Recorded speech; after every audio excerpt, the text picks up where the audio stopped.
تحياتي لك زميلي أحمد، تحياتي لضيوفك الكرام، لكل مشاهدي البين سبورتس. مليون مبروك لمنتخب مصر، مليون مبروك للمصريين الذين تابعوا هذه المواجهة عن كثب ويعني أعطوها اهتماما بالغا، وبالفعل الحمد لله يعني انتهت هذه المواجهة بفوز للمنتخب المصري بهدف مقابل لا شيء. معي الأسطورة عصام الحضري. ازيك يا أسطورة؟ ازيك يا احمد؟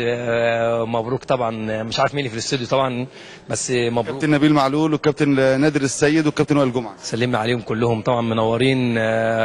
ومبروك لمصر ومبروك لنا ومبروك ليك ولكل الشعب المصري والوطن العربي. المباراة كانت صعبة.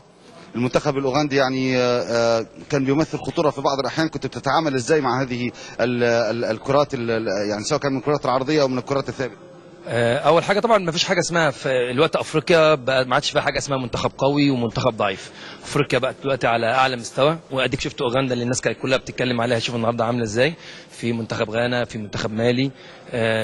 احنا عندنا هدف ان احنا كنا النهارده باي طريقه احنا عايزين نكسب ال3 بونت. بشكر ربنا سبحانه وتعالى، بشكر الجهاز الفني، بشكر اللعيبه على الروح اللي موجوده في الملعب. زي ما قلت لك، هي الوقت ماشي موضوع كوره، الناس كلها شايفه الملعب عامل ازاي، ملعب سيء للغايه، بس احنا ده وضعنا لازم نلعب. والحاجه اللي بتخلي منتخب مصر يكسب ويبقى على طول في المقدمه ويقدر يعمل القاب ويكسب ماتشات هي حته الروح. انا بشكر اللعيبه النهارده على الروح اللي موجوده في الملعب. في انسجام النهارده ما بين عصام الحضري وما بين خط الدفاع، كان واضح الموضوع يعني. هو اكيد احنا اصلا مش من النهارده بس، لا بس كان واضح النهارده. هو اكيد واضح النهارده. احنا عندنا طول ما احنا متفقين ان احنا النتيجه عندنا 0-0 واحنا واقفين صح، والتمركز بتاعنا كله في الملعب مظبوط في الملعب، وبنقدر نتكلم مع بعض. حتى في كوره ممكن علي جبر اللي كان قاعد دماغه لعبها لورا، ده برضه في تفاهم ان احنا متفقين مع بعض. طول ما في لاعب مع لاعب ما طلعش خالص.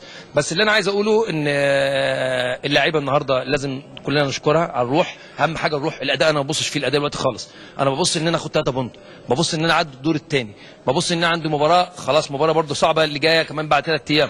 الله يكون في عون اللعيبه، كل 3 ايام بتلعب ماتش، دي حاجه نتمنى ان ربنا يدينا العزيمه من عنده والاصرار، ونقدر ان شاء الله نخلي الفرحه على الشعب المصري، والماتش اللي جاي ان شاء الله نعدي بيه على الخير ان شاء الله، ونصعد الدور الثاني ان شاء الله. مبروك كابتن عصام الحضري حارس مرمى منتخب مصر، الف مبروك. الله يبارك فيك يا ابو حميد، الله يخليك.